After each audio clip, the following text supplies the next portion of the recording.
Welcome to our Religious Engagement on Food Security panel.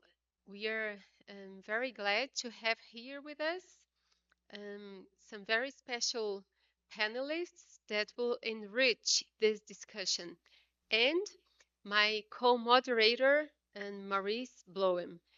And so I'm Romana Remor, and I will ask our panelists to briefly, with two sentences, introduce themselves, and then we'll have a chance later on to hear more from them. Welcome to our discussion, and help us make this as rich and fruitful as possible. So we can start with Paulo Lopes.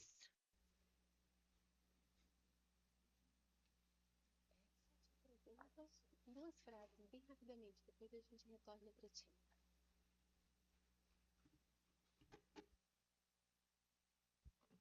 Boa tarde, sou Babalorixá Aurélio de Odé, à frente da comunidade tradicional Ilê Odé Xelpoinle, aqui em Brasília, e estou aqui também pelo Fossam Pótima, que é o Fórum de Soberania Alimentar e Nutricional dos Povos Tradicionais de Matriz Africana. Sou coordenador de ancestralidade também do Fórum Nacional, doutor honoris causa, escritor, comendador, membro do FOAFRO-DF, artista plástico, conselheiro fiscal do Instituto Matriz. Eu me chamo Cleusa Alves, moro em Bom Jesus da Lapa, Bahia, e sou vice-presidente da Caritas Brasileira, que é um organismo da Conferência Nacional dos Bispos do Brasil. Hello, my name is Andrea Kaufman, and I'm the Director of Faith and External Engagement at World Vision International. Hello, I'm Peter Prove, Director for International Affairs at the World Council of Churches based in Geneva. The World Council of Churches is a membership organization of 352 member churches in 120 countries, representing some 580 million people globally. Boa tarde, meu nome é Renato Godinho, eu sou assessor especial de assuntos internacionais no Ministério de Desenvolvimento e Assistência Social, Família e Combate à Fome. Trabalho com o ministro Wellington Dias e nessa condição estou também exercendo as funções de co-coordenador da força-tarefa do G20 para o estabelecimento de uma aliança global contra a fome e a pobreza. É um prazer estar aqui. And now we'll have Asma Latif. She's with us through Zoom.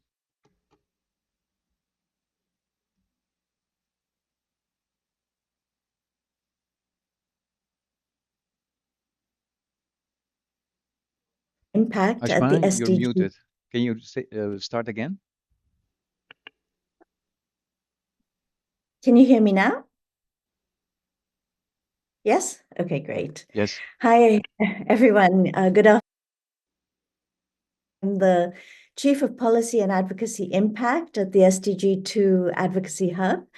As you all know, SDG2 is the global goal to end hunger, and the hub serves as a network to foster greater coordination, collaboration around achieving SDG2 by 2030. So it's a multi-stakeholder initiative working at the global level to keep focus and attention on SDG2.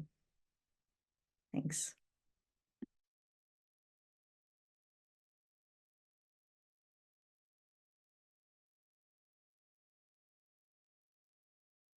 Delighted to be here. I would like to warn all of you is that, the way we had organized this was really classical music, so very tight, but, we have some challenges now, so it will be more jazz, but I think it will be really, a good session because we have an excellent panel here today. What we would try to do during this today's session is really piggyback actually on David Beckman's presentation this morning. We made progress initially to end hunger, to work on SDG 2. But because of multiple crises, and some people call it wicked problems that we faced, some call it polycrisis, others call it existential crisis. we went back. But we need to get back on track, and we can. And especially, as David said, faith-based organizations can make a lot of are instrumental within that. Yeah, I'm really interested in hearing more about how Brazil is doing that. So Romana and also Edinho know more about that. So please go ahead.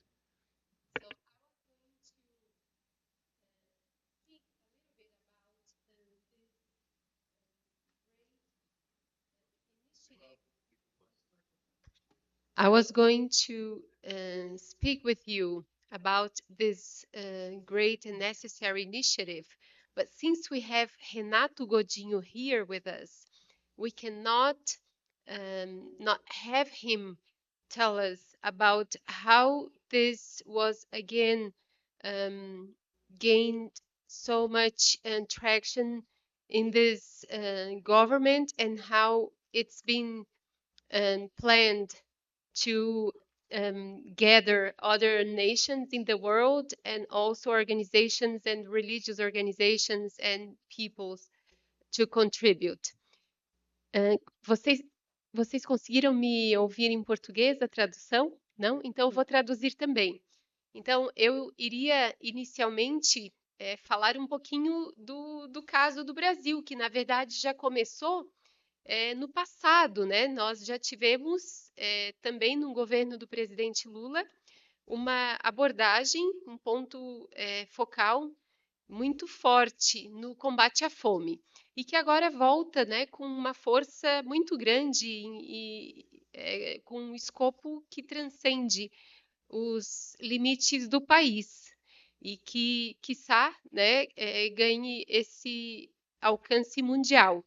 E como o Renato Godinho está aqui conosco, e ele vem, né, na condição de assessor especial do Ministério do Desenvolvimento e, portanto, conhecedor de como foi concebido esse esforço, essa ideia e como se pretende, né, que alcance, então, um aspecto e um resultado mundial. Então, nada melhor do que a gente ouvir do próprio Renato. Renato, tu vais falar em português? Are you going to speak in Portuguese, Renato?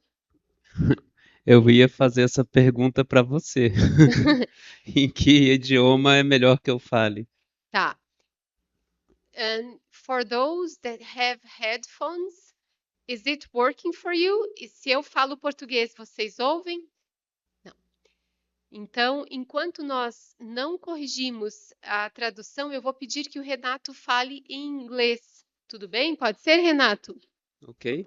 So while we see if we can fix this, Renato will present in English, and if we have time, Renato, would you be able to resume in Portuguese too? Okay, can do Thank that. you. Yes. It's easier than fight hunger anyway. Thank you so much for the invitation, for the opportunity to be here and address this forum. I was looking forward also to hear from the other panelists and their perspectives on this very ancient issue or challenge to the humanity of fighting hunger. We can see how every religion relates to the topic, so it's crucial to human existence. There's an echo, the microphone. Okay, yeah, it's improved. So we can see how fighting hunger is an issue. No, the issue of hunger is crucial to human existence, and it's been a topic throughout human history, and it's in the founding texts. It's an issue that's discussed in the founding texts of different religions. Probably I'm not a religious expert on comparative religion, but probably most, if not all of them, have stories in their texts of ancient famines, mythologies that derive from that. So it is an issue that's very dear to the values of all religions as well, empathy, compassion for all human beings. So how to address this in the perspective that Brazil had, and how to project this abroad towards an idea that tries to influence a very busy landscape already. So we have had much before the SDGs were approved in 2015, already many attempts on fighting hunger, and as our moderators have explained, we did make a lot of progress, and we were on our way to meet the SDGs, or at least make considerable progress, but we have had setbacks, many different crises, and now it seems that in some cases, in some countries and regions, the situation has gotten worse. And even where it's improving in most countries, it is not improving in the pace that would be necessary to meet the SDGs by a large extent. So looking at this, President Lula has a personal connection with the issue of hunger, having suffered from it in his childhood, and also a very notable political history in his trajectory. He was president here in his first mandate in 2003 and pledged to get Brazil off the hunger map of FAO, of the UN hunger map, which the combined efforts of government, of civil society, they managed to do that 11 years later. After that pledge in 2014, it happened. And then, unfortunately, political setbacks, the pandemic, other factors, this crisis have unfortunately moved back our successes, and Brazil went in the FAO UN hunger map again. So with this background, that President Lula, when he was elected again to be the president of Brazil for a third time, coming in 2022 after the result of the election, in his very first speech after being elected, before taking office, he made a promise to drive the world into a global alliance against hunger and poverty. So not only do it for Brazil again, unfortunately, having to do it for Brazil again, as Brazil had relapsed in this situation, poverty rose, and hunger was again an important issue in Brazil, but also try to do that and help to do that in the international stage, where a very similar situation was found. So that was the concerns and the idea, the drive behind the President Lula's proposal. And then the technical work began on how to best do this. So I think many of you have considerable experience in international fora, and you know that food security and nutrition is not a new subject. And there are many legitimate fora and instances that have been discussing this. So with this global alliance, Brazil did not want to replace these discussions or replace these debates or duplicate action. So we had to look long and hard at what was the situation, what are the gaps in the international governance for food security, for nutrition, for hunger, and for poverty. And we found that there was a lot of good debates, a lot of good policy guidelines, recommendations, directives, but they do not get implemented in many ways. So that was the first perception. The second, coming from Brazil's experience, is that the best way and the most efficient way to fight hunger and poverty is with a nationally led policy instrument that have displayed already a lot of success, a lot of evidence behind those programs that can be sustained over time, that can be embedded in the legislation, and that can be improved through regular contact and interaction with civil society at a national level, regional and local levels. So this is the experience in Brazil when we had a good strategy, was widely known as initially the Zero Hunger strategy, combining a number of programs that are very definite. They are delimited. They have clear goals. Those programs were being implemented in this way, and we found results quickly in advances against hunger and poverty. When, for instance, during the previous government, those policies were compromised, their budget reduced, their targets were distorted for other purposes, not really fighting hunger and poverty, we found even with spending growing, the hunger and poverty numbers rose quickly. So we have the evidence to know that these policies are what are most important and most efficient also to fight hunger and poverty. So the Global Alliance is basically a way to say, okay, let's find the partnerships from the national governments that want to implement government-led policies, from the financial institutions that can provide financial support, not completely, most of it has to come from the implementing countries, but they need external support at the beginning.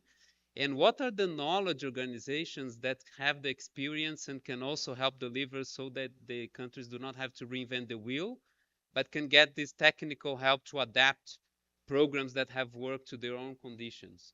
So in sum, the Global Alliance is a way to do this high-level political strengthening of the vision to fight hunger and poverty in a world that is congested with many initiatives and concerns and war and climate and all of that, to say again, no, hunger and poverty, if we can't solve them, we cannot solve the others. They should be much easier than solving the climate problem. So we have to do that. And second, to do the matchmaking process against the partners to deliver on a concrete basket of programs. So that is, in short, on the time that I have.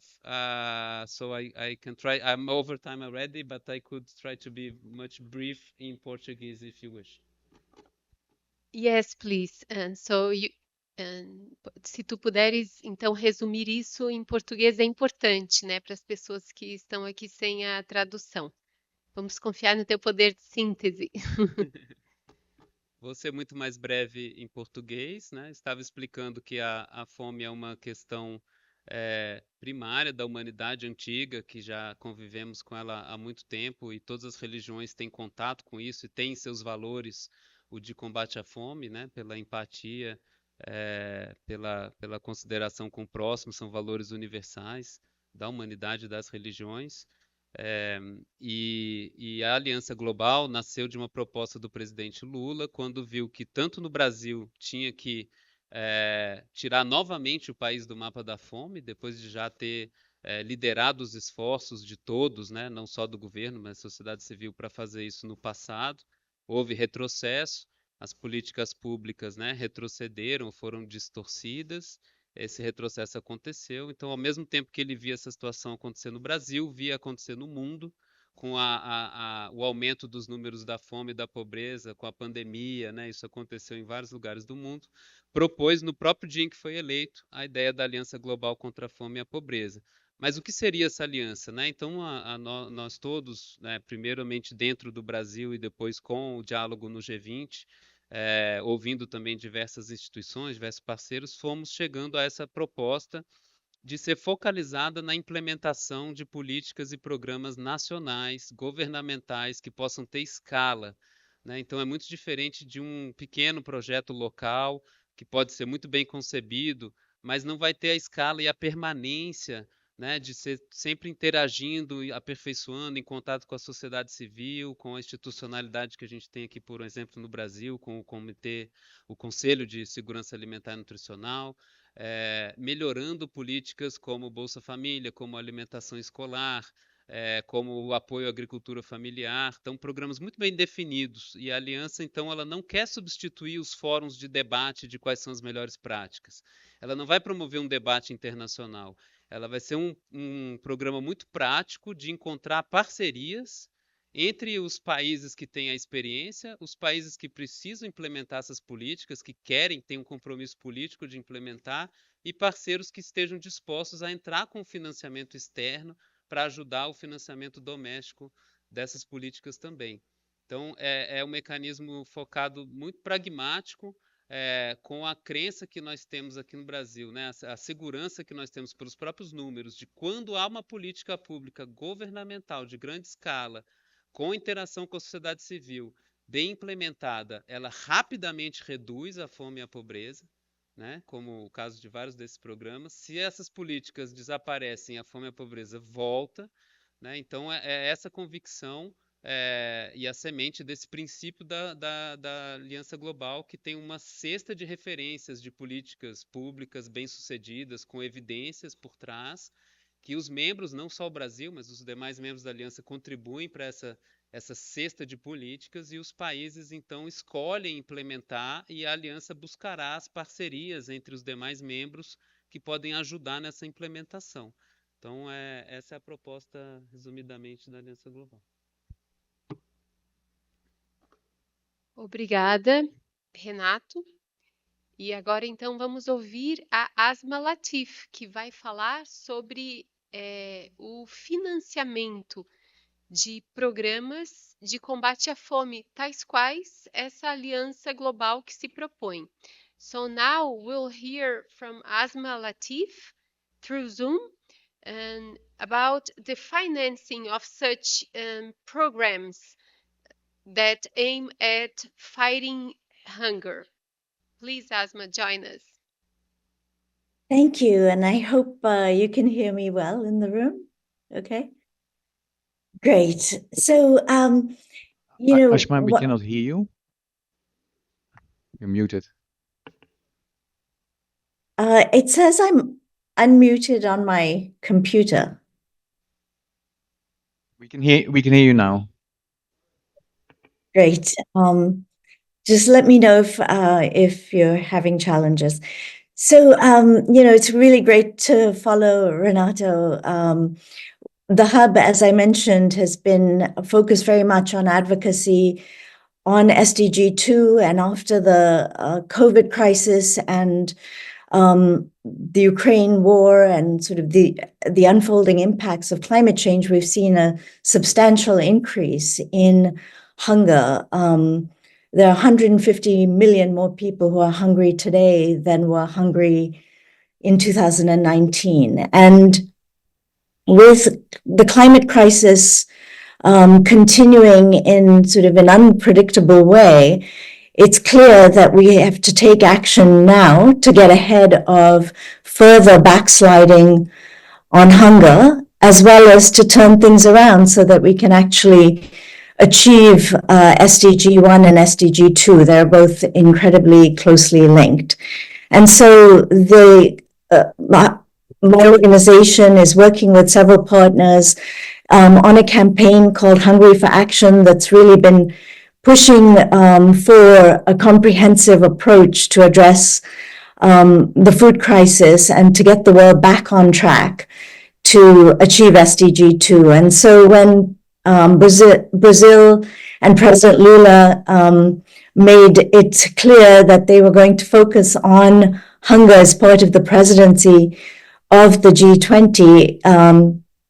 It's a really important moment, and so needed to showcase that level of political prioritization at the G20. And so we're really excited about the Global Alliance and the work that Renato and his colleagues and the G20 team writ large have been doing to pull together this really comprehensive approach. And as Renato said, it's really going to have to be strengthening systems at national level that will get us to a point where we're building resilience in countries so that every little shock or crisis does not create a major uptick in hunger.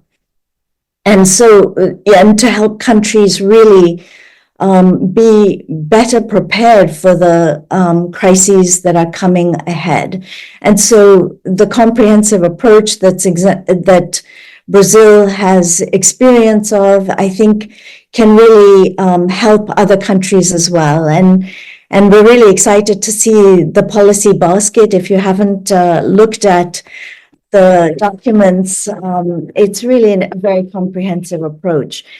But none of this will be possible without financing. And so it's really important, in addition to getting alignment and political prioritization, to make sure that we're also urging donors, the multilateral institutions, the multilateral development banks, to really support the alliance through financing at scale. Systems change and strengthening systems through school meals, social protection systems, food systems, health systems, all that are necessary to improve livelihoods, to improve access to affordable, nutritious foods, to scale up interventions that we know work to improve smallholder farmers' productivity, and to make sure that when there is a shock, that people are not having to forego meals or sell important assets.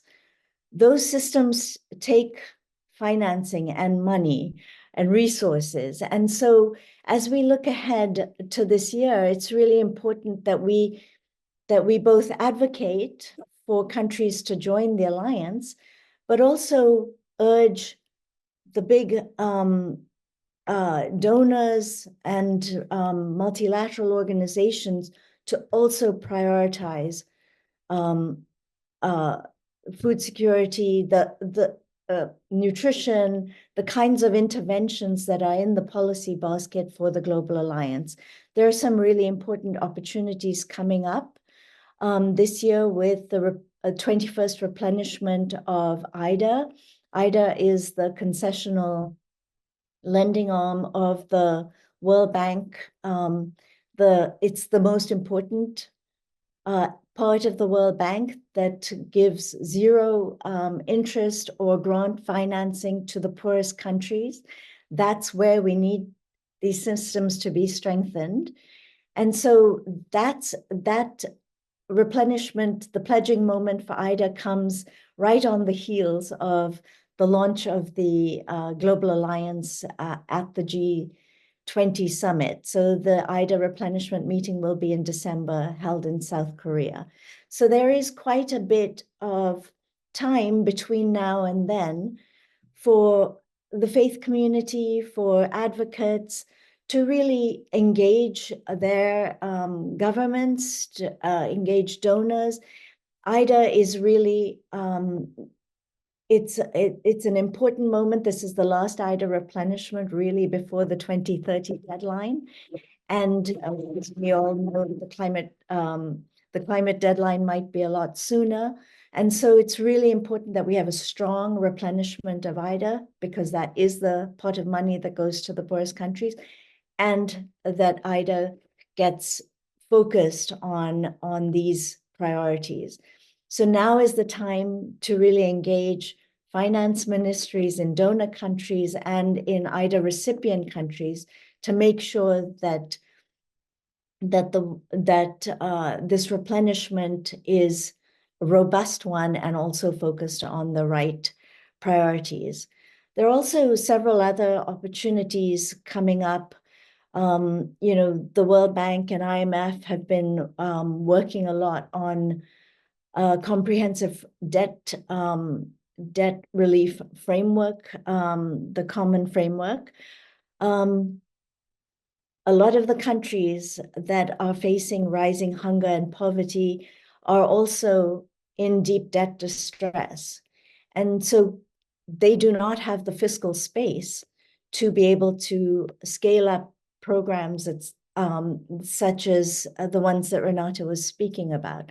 So it is important that, in addition to more financing, donor financing, that we help countries deal with their debt problem so that they do indeed have the fiscal space to take on these kinds of actions. So I'll stop there and look forward to further questions and discussion. Thank you. Yes. And we don't save applause, so if you feel like, please. Um, I'll just summarize in Portuguese so that our panelists and audience can follow. And we are working to fix the translation equipment, ok? Então, ela endereçou a questão do financiamento desse programa, né, dessa abordagem global de combate à fome. E, obviamente, né, que a gente se depara com a escassez de recursos. Então, realmente, para ser breve e podermos ouvir os outros painelistas, ela disse que, além de pleitearmos junto a muitos países, né, para que eles possam aderir a essa iniciativa global, que também nós possamos fazê-lo junto a organizações e organizações religiosas, para que priorizem a destinação de recursos para esse fim, ou seja, o combate à fome e à pobreza.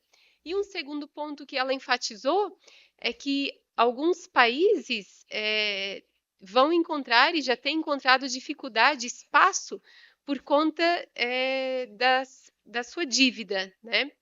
E que isso também precisa ser endereçado, né? E que a gente precisa pensar em como esses países poderão lidar com esse déficit fiscal para que haja espaço, para que seja uma prioridade a iniciativa global de combate à fome e à pobreza. Foi isso, Renato? Tá bem, então.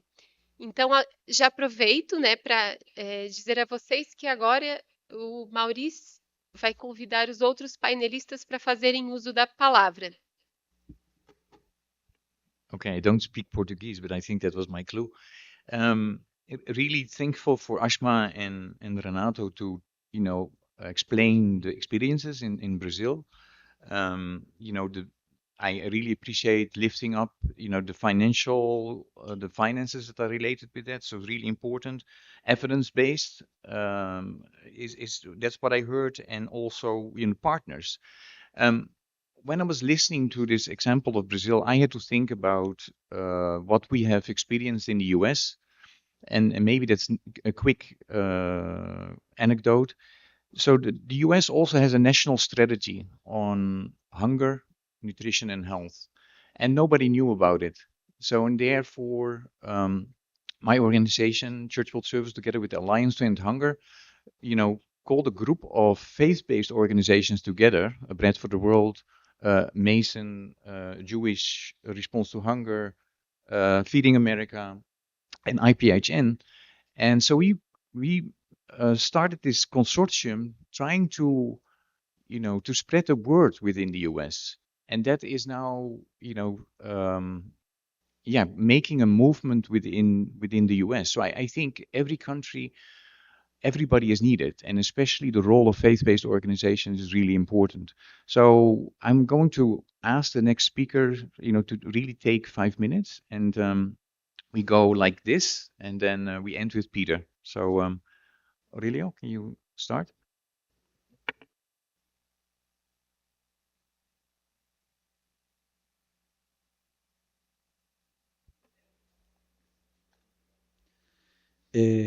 Vou falar um pouco sobre os estudos de casos de história de sucesso. Lá em nossa comunidade, nós estabelecemos uma valiosa parceria, né, com a Fiocruz, Instituto Federal Brasília, que tem gerado resultados significativos em diversas frentes. Um dos projetos mais notáveis é a construção de um berçário de ervas medicinais, que abrange tanto plantas tradicionais de nossa cultura, como plantas alimentícias não convencionais, as conhecidas punks. Este espaço é fundamental para a preservação e cultivo das ervas que utilizamos em nossos rituais e na medicina tradicional, garantindo continuidade e sustentabilidade nessas práticas. Além disso, implementamos o ciclo de bananeiras, uma técnica agroecológica que enriquece o solo aproveitando as águas cinzas domésticas para irrigar e fertilizar a terra. Esta prática não apenas melhora a qualidade do solo, mas também promove retenção de umidade, criando um ambiente mais propício para o cultivo. Outro avanço importante foi a instalação de uma fossa séptica ecológica que desempenha um papel crucial na preservação do meio ambiente. Ao evitar a poluição do solo por dejetos, essa fossa garante que a área circundante permaneça saudável e fértil, mantendo o solo úmido adequado para o crescimento de nossas plantas. Mantemos também um minhocário onde as sobras de alimentos são recicladas para produzir humus de alta qualidade. Esse humus ele é então utilizado para adubar nossas ervas medicinais e árvores frutíferas. Fechando o ciclo de sustentabilidade dentro da nossa comunidade, cada uma dessas iniciativas reforça o nosso compromisso com a preservação ambiental e o respeito pelas práticas tradicionais. Outro exemplo de sucesso e que merece destaque é a criação da Rota do Bode, uma iniciativa coordenada pelo Fossam Potman em colaboração com diversos órgãos governamentais e cooperativas. Esse projeto não apenas valoriza o bode como uma fonte vital de alimento e renda para comunidades tradicionais, mas também fortalece a economia local. A Rota do Bode integra práticas culturais ancestrais com a segurança alimentar moderna, oferecendo um modelo inovador que pode ser replicado em outras comunidades ao redor do país. A Rota do Bode relaciona-se com diferentes objetivos do desenvolvimento sustentável, em especial o ODS 1, erradicação da pobreza, ODS 2, o combate à fome e agricultura sustentável, ODS 10, redução das desigualdades, ODS 12, consumo de produção responsável, ODS 13, ação contra a mudança global do clima, ODF 18, promoção da igualdade racial, além disso, fortalece as dinâmicas locais e territoriais de produção da existência rural, evitando o êxodo e inchaço das periferias, assegurando a sucessão dos povos e comunidades tradicionais, engajamento das juventudes, bem como contribui com garantia de tradições dos povos tradicionais de matriz africana e comunidade de terreiro para gerações futuras. Esses exemplos de estudo, de caso e histórias de sucesso demonstram como é possível harmonizar tradição, sustentabilidade e inovação, criando um impacto positivo duradouro tanto na nossa comunidade quanto na sociedade em geral. Muito obrigada, Paulo. Deve estar funcionando o microfone de português para inglês. Se vocês quiserem tentar, e aí levantem a mão que alguém vai auxiliar, tá bom? I said that it might be working. It should be working from English, from Portuguese to English. If not, we'll keep working on that.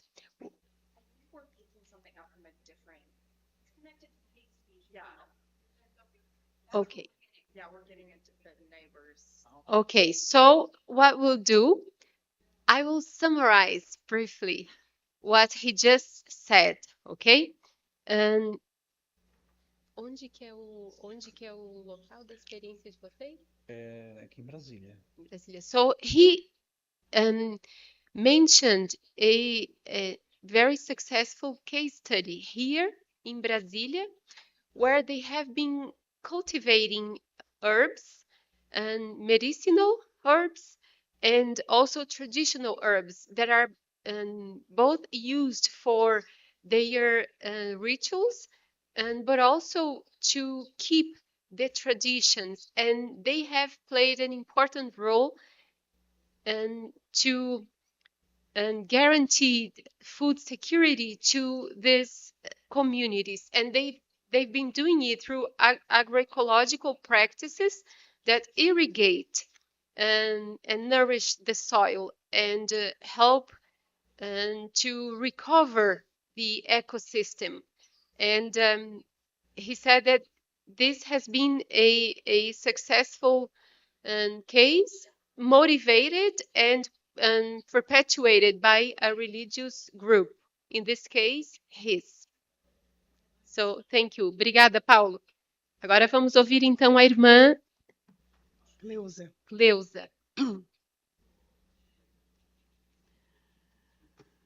A segurança alimentar e nutricional é um componente crucial para o desenvolvimento sustentável e a qualidade da vida das populações, englobando a garantia de acesso físico e econômico a alimentos seguros, nutritivos e em quantidade suficiente para atender à necessidade de todas as pessoas. Ao longo de sua história, a Igreja Católica sempre defendeu e protegeu a vida das populações em situação de vulnerabilidade social, sobretudo em situação de extrema pobreza. Os documentos da doutrina social da Igreja, desde a Rerum Novarum de 1891, às encíclicas do Pontificado de Francisco, nos mostram este compromisso. No caso do Brasil, desde 1964, anualmente nós temos a Campanha da Fraternidade, que traz para o debate da Igreja os temas socioeconômico, político e ambientais que afetam diretamente a vida da população mais pobre e vulnerável. Especificamente os temas de 1975 e 85 trouxeram debate sobre a fraternidade e a fome.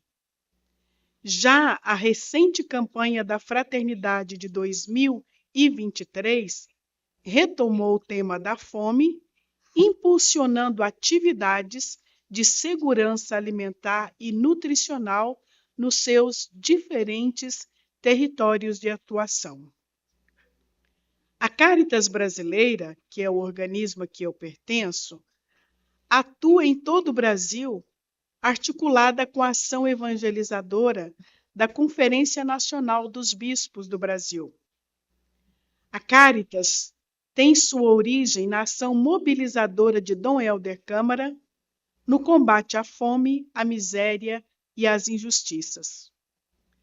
Nossa atuação no campo da segurança e soberania alimentar e nutricional tem 3 vetores de ação. O primeiro se dá através das campanhas emergenciais voltadas para a distribuição de cestas básicas, de alimentos e material de higiene, a exemplo da ação solidária intitulada É Tempo de Cuidar, que na pandemia da Covid-19 atendeu cerca de 2 milhões de famílias, um total de 8 milhões de pessoas. O segundo vetor está voltado para a implementação de projetos produtivos comunitários. São iniciativas apoiadas por parceiros no Brasil e da cooperação internacional que financiam grupos comunitários na produção de alimentos da agricultura familiar, na geração de trabalho e renda e na criação de casas de sementes em comunidades rurais e povos tradicionais. Nessa dimensão, a Caritas tem a perspectiva da promoção e da inclusão das pessoas, a valorização do seu trabalho e o fortalecimento de grupos de economia popular solidária, com a realização de feiras de produtos comunitários e agroecológicos. O terceiro vetor é a incidência política. A pobreza e a fome não são castigo de Deus. São resultado de um modelo social, político e econômico injusto.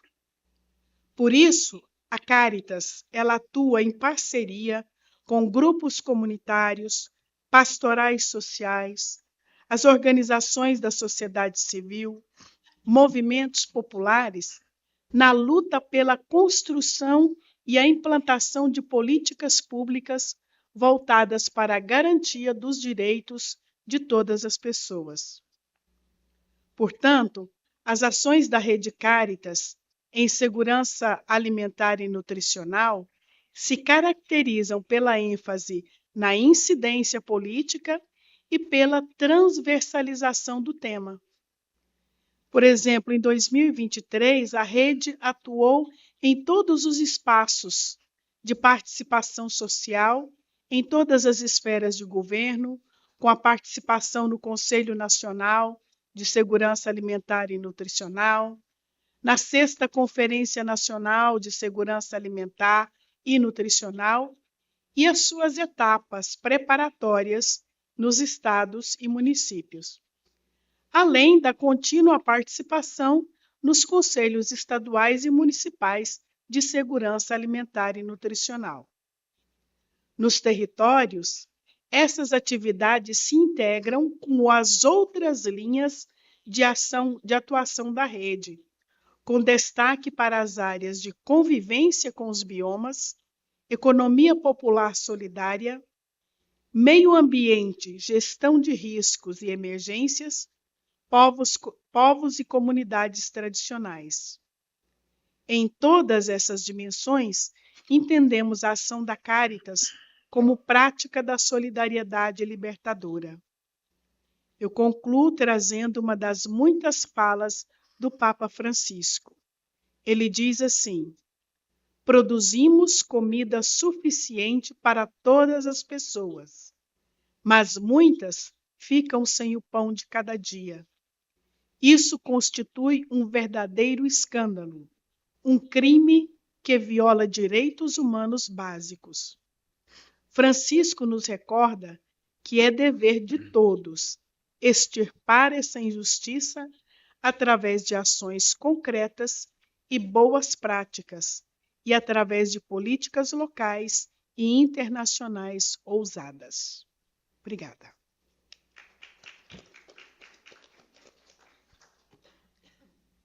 And before Andrea, I will just summarize what Cleusa said, and I wish you were able to fully understand. And I'm sorry if they will miss a word, but we'll have records of this.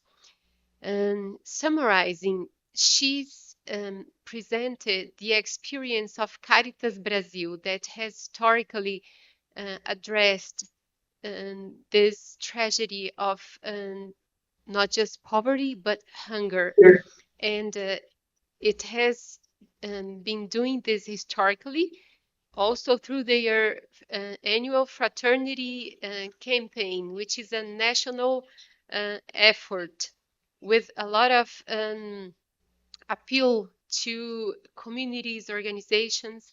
And so it has happened in the past as the theme of one of these fraternity annual campaigns, and then last year in 2023 again. And they have some focuses when addressing the poverty and hunger challenge. For example, by fostering and supporting seed houses, and also by fostering economic solidarity groups that can not only overcome hunger but reach self-sufficiency. And finalizing, she appealed that governments, organizations come together with more strength to fight against this, which they see, and I believe us all, as a crime. So now it's for her. I just try to bring to you. And now, Andrea. Okay. This morning we were reminded of Archbishop Tutu's saying he was a prisoner of hope. And I think I'm going to spend most of my time focusing on the hope and things we can celebrate as we think ahead about the role of faith actors and government and multilaterals all working together to address SDG 2, to address the food insecurity issue. But first, I think it's really important to acknowledge the fact that we're going backwards in a lot of ways. When we think about children, children are disproportionately impacted by hunger and nutritional needs. When their nutritional needs are compromised, they miss key developmental milestones that will have impact for the future, for their entire lives. And in 2022, 148 million children were stunted, just under fives, and 45 million were wasted. So these are technical terms, but it's not, the nutritional status of children in the world is not great. But in the midst of this reality, we can celebrate and build on the fact that we know how to address these issues. As we look at the example of strengthening systems at the national level with policy instruments like Brazil has done in the past and are re-engaging in now, we celebrate opportunities, and we can build on platforms like the Global Alliance to End Hunger, the Hungry for Action campaign that Asma referenced, and look at policy, finance, and knowledge, and our own individual actions as well as corporate actions. And we really can celebrate and build on the role that faith communities have long had in transformative approaches on issues of hunger, nutrition, and food systems. And so I just want to highlight a few things I've seen in my work, a few things that are happening in the world. Faith communities, we all know, and this has been talked about often already in the different sessions, they're often on the front lines in addressing urgent needs, literally sharing meals with those who are hungry, literally sharing meals and identifying the undernourished and the most vulnerable in their communities. This is really well known. During COVID-19, I worked for World Vision, and we did a survey of our church and faith partners around the world, and after spiritual support and mental health and spiritual support, the second most common activity that faith leaders were engaging in was food nutrition specific in a wide range of ways. They, with WCC and 12 other organizations, were part of an annual weekend of prayer and action right around World Food Day, October 11th to 13th, where we pray and act, advocate, share meals with those who are hungry, understand and learn about the issues that are impacting our local communities, and working together from there. A second way that we know faith actors and communities are engaged are they're stewards of land, owners of land. Congregations are filled with smallholder farmers. They promote regreening, climate and nutrition smart agriculture, solutions that really drive the health of people and the planet at the same time. One example in our work is farmer managed natural regeneration, which is a really simple work with tree stumps and regrowing that has huge implications for nutrition. In Ghana, a group that implemented FMNR went from the average household having only 4 of 12 essential food groups to 10 of 12. And there's so many examples like that, livelihoods increasing, increased security throughout the course of the year. And then finally, I think as we talk, we know faith actors are social mobilizers, and they're champions and drivers of the policy change and the influence of in the government systems that we really need to drive things like school meals. Asma referenced school meals. There's a school meals coalition. Faith actors have been really active in some countries to influence their governments to join the School Meals Coalition to ensure that children and adolescents have access to a meal a day and the wraparound services with that. That is a part of the Global Alliance to End Hunger. One of the policy, if you look in the basket of policies, it's in there. I think we have an opportunity to come alongside the Global Alliance. This morning, David Beckman challenged us to think about as a collaborative, can we bring 5 governments? Can we influence 5 governments to join I think as we leave here, we can think about that. And then another opportunity, along with the 4SD Foundation, we're promoting a series of nutrition dialogues, and we want faith voices to be present in those nutrition dialogues in the run-up to the Nutrition for Growth conference, which is a really important mechanism in March that France is hosting to understand the needs in the local communities and bring those faith voices into the challenges and opportunities to address those needs in a policy way as well as in civil society. So my time is up. So I'll cede to Peter, actually, to the translation.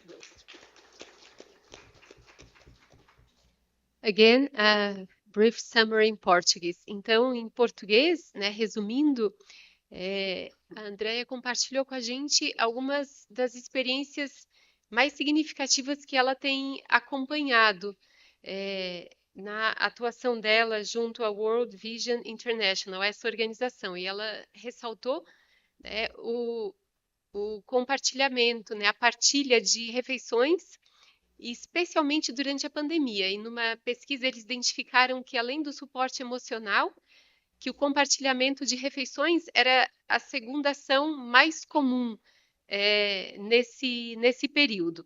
Ela também falou de alguns sistemas agrícolas que têm contribuído muito para o endereçamento da fome.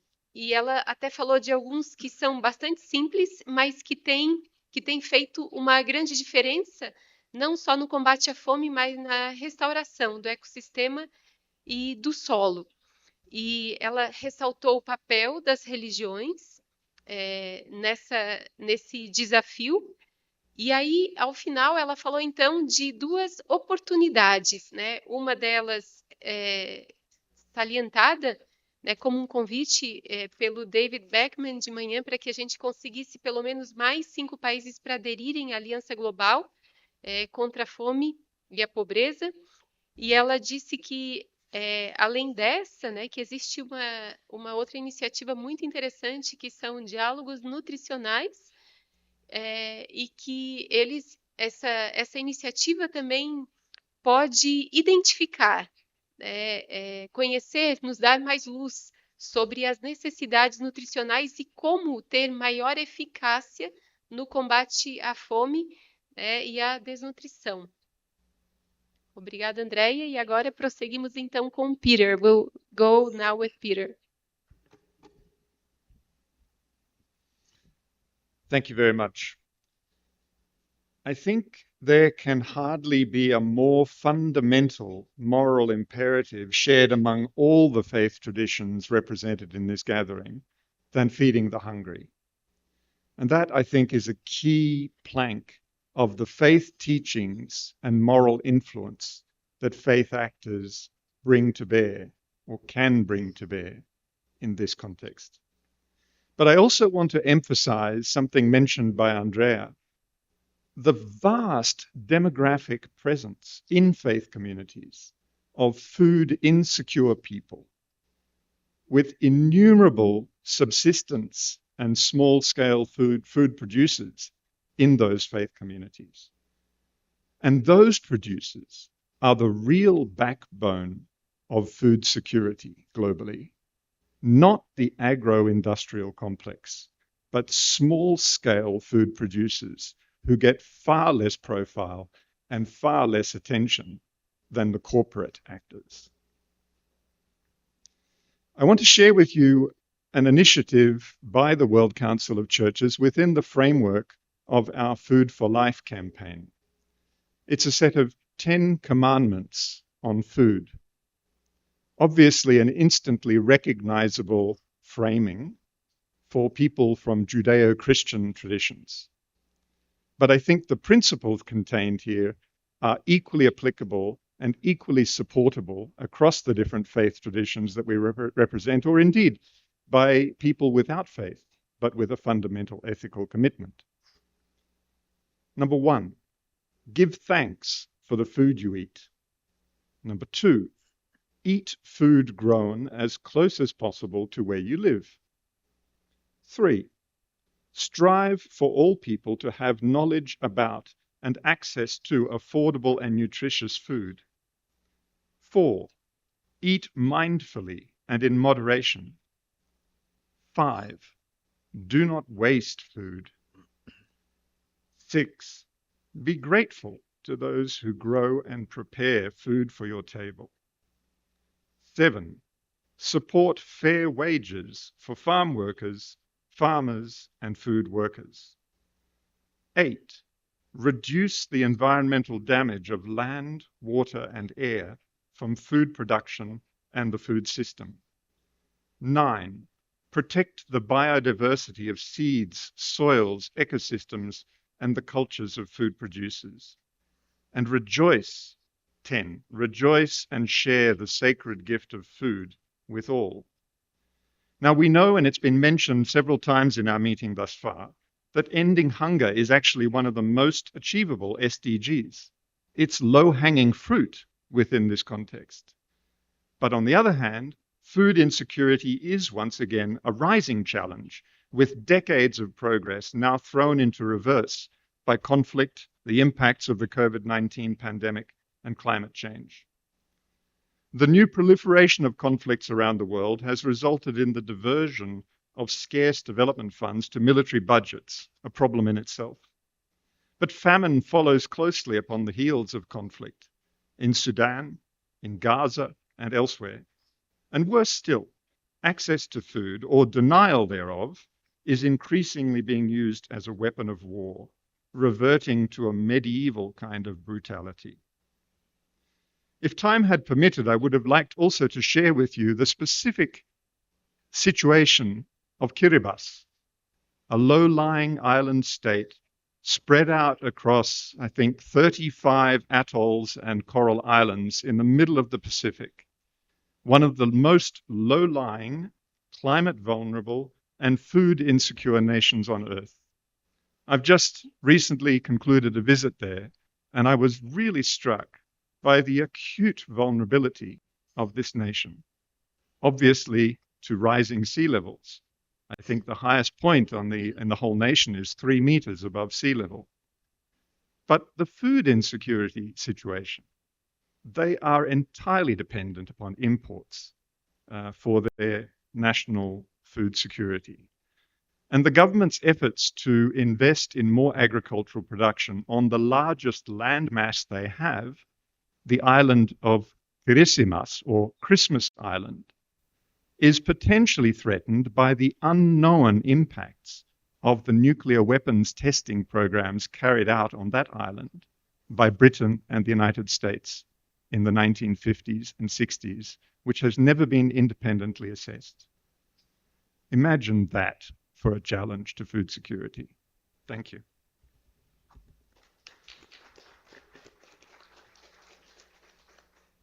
O Peter Prove, então, ele compartilhou uma iniciativa, dentre outras coisas, né, mas para ser breve, da Comissão de Igrejas em Assuntos Internacionais, da qual ele é diretor. E essa iniciativa tem 10 princípios, né, que estão sendo compartilhados. Então, vou citá-los brevemente. Primeiro, a gratidão pelo alimento que se tem.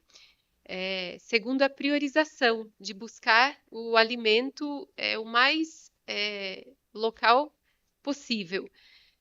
Terceiro, a acessibilidade, para que haja acessibilidade, né, e inclusive condições de aquisição. Depois, estar presente, né, estar consciente ao se alimentar. O desperdício também, como algo a ser combatido, o desperdício de alimentos, a gratidão e o reconhecimento por aqueles que produzem, cultivam alimentos, a redução do dano ambiental, a proteção à biodiversidade, inclusive de sementes e de espécies, e por fim, então, a apreciação, no dar e no partilhar o alimento. E ele disse que se tivesse mais tempo, ele falaria mais, com mais detalhes sobre um caso específico de uma nação no meio do Pacífico que é uma das nações com a maior insegurança alimentar e que é completamente dependente na importação para prover alimentos, né, para sua população. E que lá, inclusive, nos anos 50, né, foi um lugar onde fazia-se testes nucleares. Então, por aí se vê o efeito, né, que se teve, inclusive, na produção de alimentos. E que esses casos assim precisam ser identificados e endereçados. Thank you very much, Peter. Thanks, Romana. If for the speakers, I've calculated, we can have 2 questions. If you have your answer within a minute, because we have 6 speakers, okay? I hope you are hearing that as well, Asma. Do we have questions from the audience?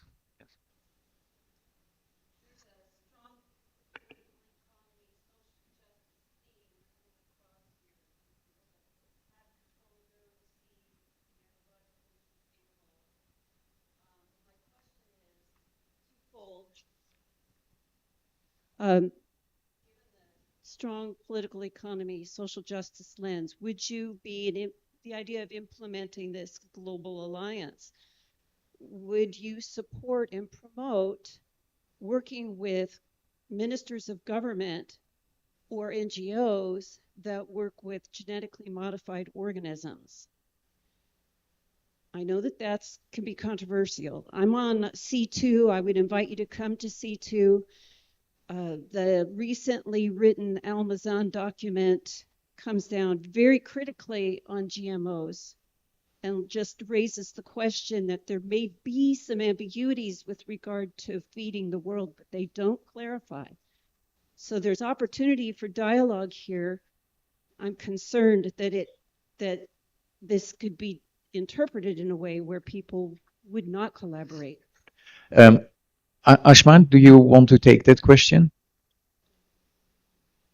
And did you hear it? I heard it. The screen? Zoom? I heard. Can you hear me? We cannot hear you yet. Can you try? Yes. Can you hear me now?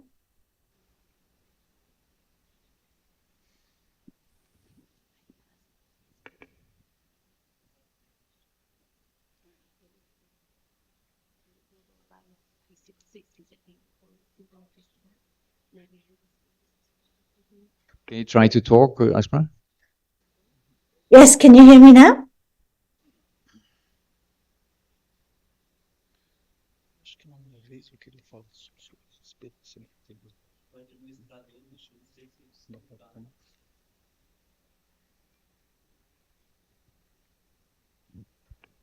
Are you muted, or Asma, or not?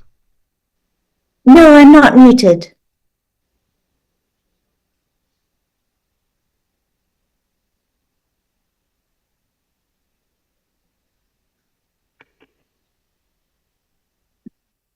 I'm not muted. Can you hear me?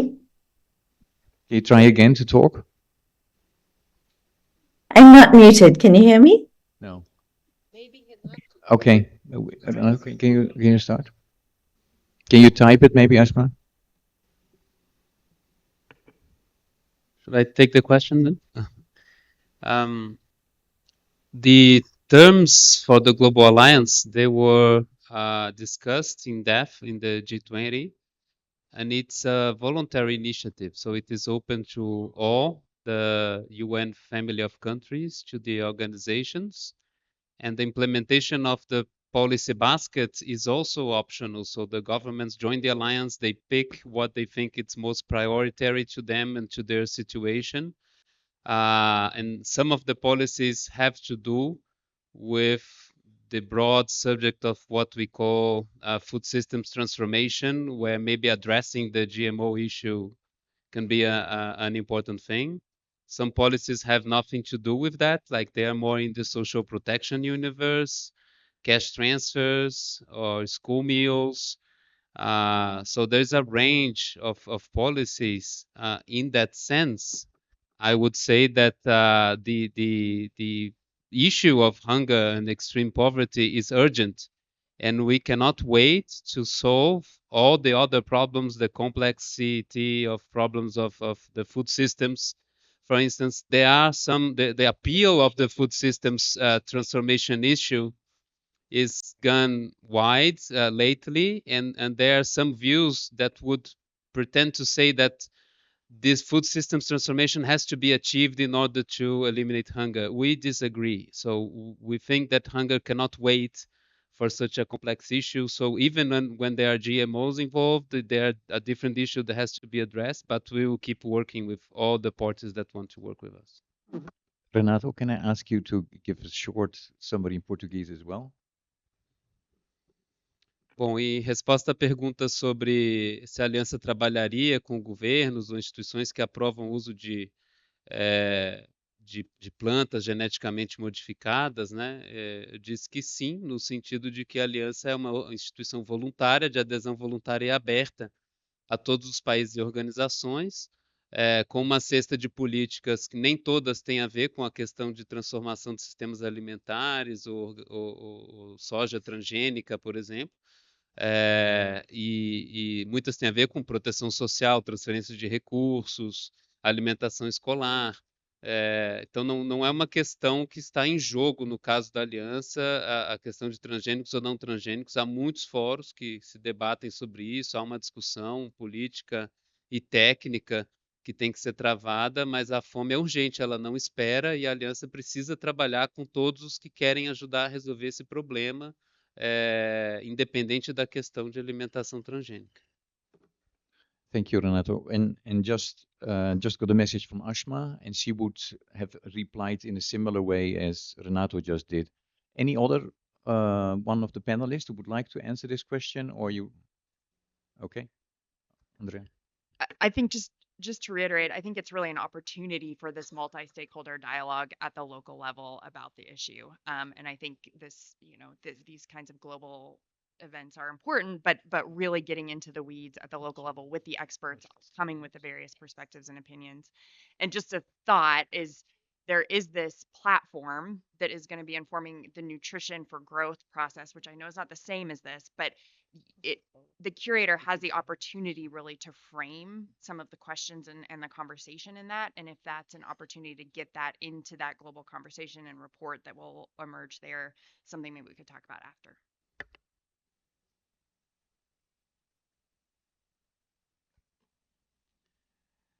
Bom, para nós, sociedade civil, a questão da transgenia é um problema, né?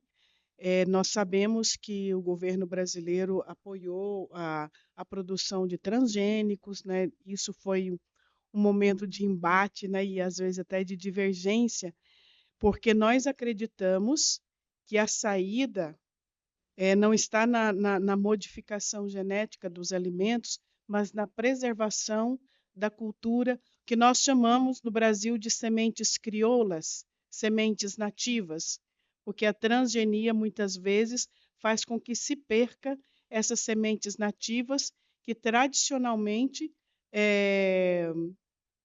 garantiram a alimentação, né? Então, nós acreditamos em outros caminhos, acreditamos na agroecologia, na produção descentralizada, em você observar as potencialidades de produção de cada local, de não ser uma produção generalizada de grãos e que servem a todo mundo, mas que cada região tem a sua vocação de produção e que você tenha um clima adequado e que tenha elementos adequados para aquela produção orgânica, agroecológica, sem transgenia, né? Então, a gente sabe que o governo tem que dialogar com as diferentes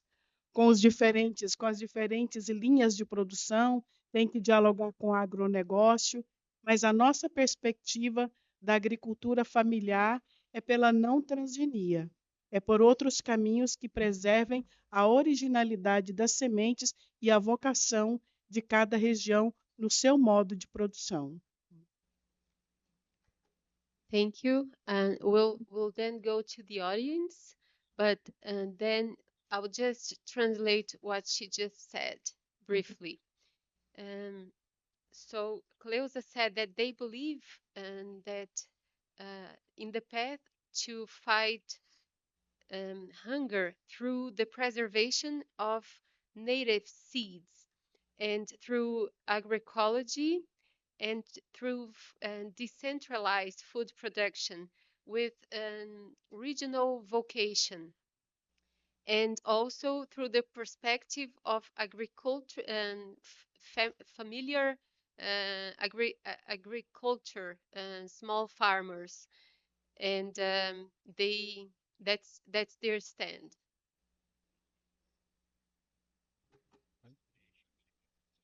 Okay, I think we have time for one more question.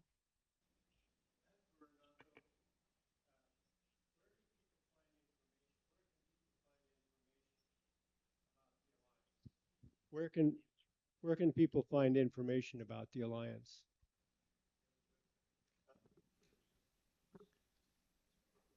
Thank you very much, Femi. Thank you very much for that question. So if you go to the general Brazil G20 website, g20.brazil.gov.br, so there's a page with all the different working groups. So there's a menu option there on the tracks, and then immediately you find the task force for the establishment of the Global Alliance. And in there, after the July 24 ministerial that was held in Rio, the G20 basically approved all the constitutive documents of the alliance. So it's an opportunity also for me to explain that. The process moved from the negotiation phase in the G20. So what the alliance would do, what is the governance mechanisms, how do you join the alliance, who is entitled to join, how it would operate. All of those questions are answered through those documents that were approved by consensus in the G20 by acclamation in the meeting that had also President Lula in last July 24. So now the work is moving towards implementation of that design that was put forward by the G20, and it's open to all countries. So now it's about moving outside the G20 space, and this is why we need the networks present here to dialogue with their stakeholders, with their local governments. The joining process is through every country or entity, qualifying entity funds, regional banks, others, knowledge institutions issuing something called a statements of commitment to the alliance. So it's a non-legally binding, or else we would have to face national congresses around the world. It would be ready in 2030 maybe. But it's a non-legally binding instrument that has to be issued by any potential member of the alliance, and it has to conform to some minimum commitments that everyone has to take if they wish to join, plus some additional individualized commitment specific to some policies. What are they bringing to the table? So it can be customized. And then after November, by the G20 summit, there is the idea of the formal launch of the alliance with all the founding members, G20 and non-G20. Then it would have a dedicated website. For now, it's a page within the G20, the Brazilian presidency G20 website. It's easy to find, and then you can download all the documents, the template for joining. There is a frequent asked questions, an informational sheet. So everything you wish there. It's for now in English, and we are working on English, French, Spanish, and Portuguese versions also. Renato, could you do a 2-sentence Portuguese summary? A pergunta foi sobre onde pode ser encontrada uma informação sobre a aliança. Na página Brasil, né, lá dentro tem o menu com as diversas opções de grupos. É só achar a trilha da força-tarefa para a Aliança Global. Lá se pode baixar todos os documentos constitutivos da aliança que foram aprovados no G20. Então o G20 já tem o desenho da aliança, como ela vai funcionar, como é que alguém faz para entrar. Por exemplo, por meio da emissão de uma declaração de compromisso daquele país ou organização com a aliança, né? Todas as informações estão lá e nós precisamos de ajuda de vocês para falarem com seus governos. Os que não são do G20 não têm muito conhecimento desse processo. Entre agora e novembro, que é o lançamento formal da aliança, com todos os membros fundadores, né? A ideia é ter os países que mais podem acrescentar algo, colocar algo sobre a mesa, os países que mais têm a se beneficiar também dessa iniciativa, que tenham populações em segurança alimentar e condições de implementar políticas se tiverem ajuda, né? Então, precisamos desse esforço de todos. Já estamos trabalhando aqui com o Hub, SDG 2, World Vision International, e outros nesse esforço agora de disseminar a palavra, se me perdoem, a referência, sobre essa nova iniciativa e buscarmos um grupo forte e um lançamento bom em novembro. Thank you. And if you have one question in 1 minute, and the panelists will stick to the 1 minute, we can do one more.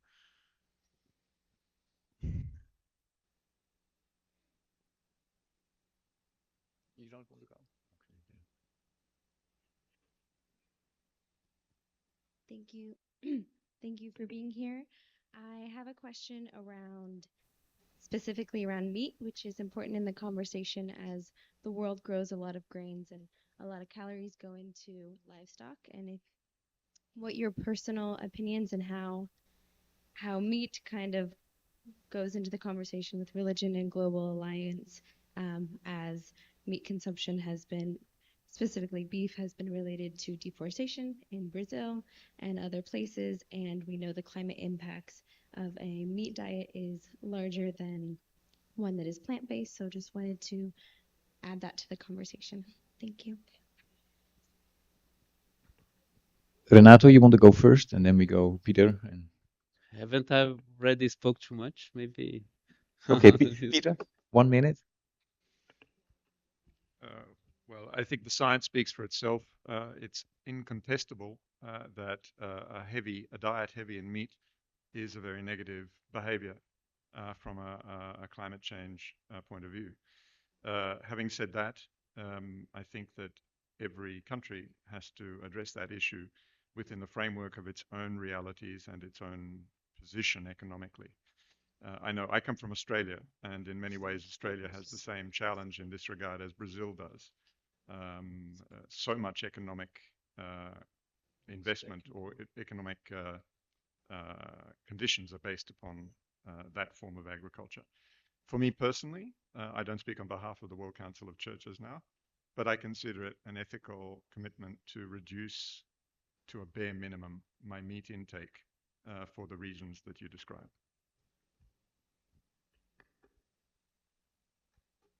Anyone else? Any stand from the government about this?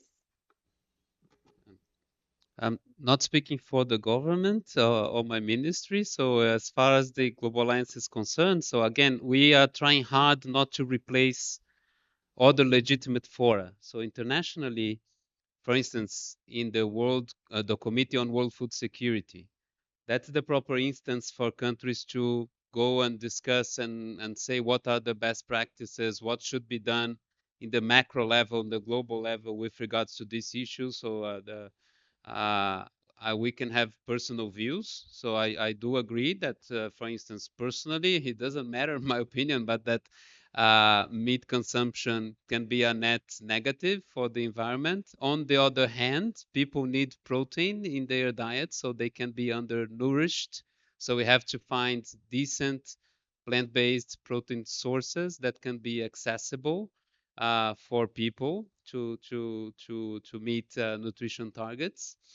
So it is a difficult challenge, and in the Global Alliance, this challenge is not the one to be tackled. So we need to have the policies that we know to work in the world that we have. So, and it would be very unfair to say in a planet of meat eaters that the poorest won't be allowed to have meat if that is their choice, if that's the system they live in. It would be patronizing, to say the least. So the Global Alliance is not there to discuss these big, difficult political, technical issues, or it would lose its way. It has to be laser focused on the programs that have evidence for them, that fight poverty in the world that we have right now. Por fim, resumindo, então, foi perguntado sobre a questão da carne, né, já que, de acordo com a pergunta, uma boa parte da produção de grãos vai para alimentar o gado, e que também, de acordo, né, com quem fez a pergunta, é causa de danos ambientais. E se, então, a iniciativa global, qual é o posicionamento com relação a isso? E o que foi falado aqui, né, especialmente pelo Renato, pela Aliança Global, é que ele já tinha falado isso, né? Se ele quisesse depois até ele próprio resume, mas eu vou procurar ser bem fidedigna. É que a Aliança Global contra a Fome e a Pobreza tem esse foco, né? E que outras sensibilidades ou temas complexos precisam ser tratados nas suas instâncias, nos seus fóruns adequados, né? Porque senão seria um trabalho hercúleo, talvez sem fim. E no que diz respeito especialmente à alimentação à base de plantas, né? Ou consumo de carne, que há sistemas alimentares e que esse programa não poderia se propor a determinar o que as pessoas vão comer, que elas, né, isso é uma questão de escolha delas, onde elas vivem e de acordo com aquele sistema alimentar, e que então o debate sobre sistemas alimentares precisa ir para a instância adequada. É isso, Renato? Perfeito. Muito obrigado. Oh, good. So,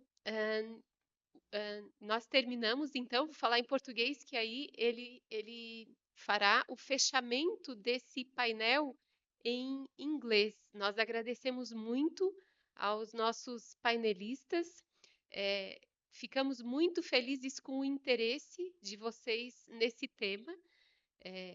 Já se vê que pode ter aderência da sociedade civil e de organizações religiosas, mas que certamente vai provocar, né, conversas e diálogos. E nós ficamos muito satisfeitos disso ter se iniciado aqui dessa forma, é sinal de que há bastante interesse. Então, obrigada. Ele faz o fechamento e eu vou ter que voltar ao final para traduzir bem brevemente, tá bom? Obrigada. Yeah, and I also the answer of Ashma. She says it's a question of balance. Malnourished women and children need some animal sourced proteins. We need to invest in diverse, healthy diets and improve dietary guidelines to take into consideration sustainability. So, yeah, I would like to thank all the panelists for sharing their knowledge and their wisdom and being here. I always find it difficult, there are so many sessions, so how do you remember which session was what?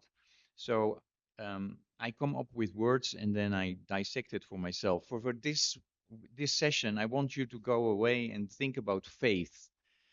The F stands for faith-based efficacy on food and nutrition, leveraging moral imperatives to influence policies. So that's the F. You think about faith, you think about food. We talked about A, actionable strategies. Okay, so effective material support, innovative solutions. 1,000 days, we didn't talk about that. That's specific interventions for children and mothers, crucial.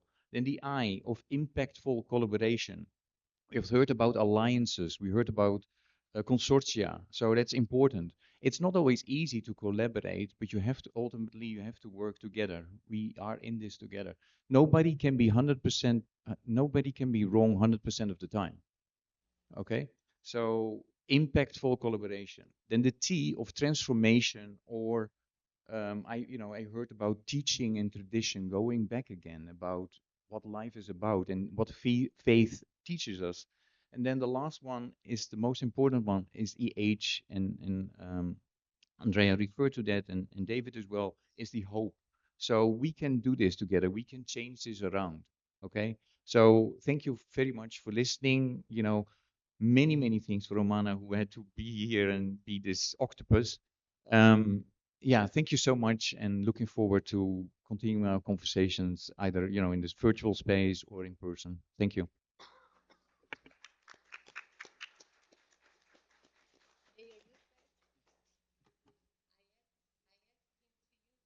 his brilliant notes. Then I'll just translate as it is, because I don't want. Isso. Desculpem, eu já estou traduzindo inglês para inglês.